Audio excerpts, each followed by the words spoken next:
শরীফ, তারপর আলিফ লাম মিম থেকে মুফলিহুন পর্যন্ত পড়বেন হলো 41 বার। 41 বার পড়া পানি মেজে দম করবেন 41টা, এবং পরে দুরূদ শরীফ পড়বেন, এবং এই পানিটা বলবেন বৃহস্পতিবার দিন সকালে খাবে, সকাল থেকে শুরু করবে। তারপর একটানা 7 দিন অথবা 21 দিন দিয়ে দেবেন ইনশাআল্লাহ। এর ভিতরেই অনেক ব্রেন আল্লাহ তাআলা যদি চাই পরিষ্কার করে দিবে, এবং শুনবে, তাই মনে রাখবে ইনশাআল্লাহ। আর যদি রোজা লাগাইতে চান, বড় যারা আছে তাদের জন্য রোজা শর্ত দিয়ে দিয়েন 3 দিন যেন রোজা রাখে। রোজার সময় যখন ইফতার করবে ওই পানি দেওয়ার জন্য ইফতার করে, খুব মারাত্মক লেভেলে কাজ করে। আলহামদুলিল্লাহ। হযরত আমাকে আরেকবার একটু বলেন। জি জি জি।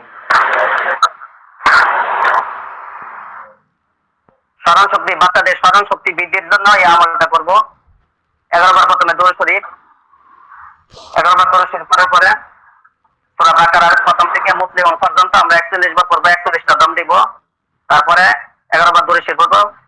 এই পানিটা যে আসবে বাচ্চা তার জন্য দিয়ে দিব। বৃহস্পতিবার সকালে এটা খালি পেটে খাবে।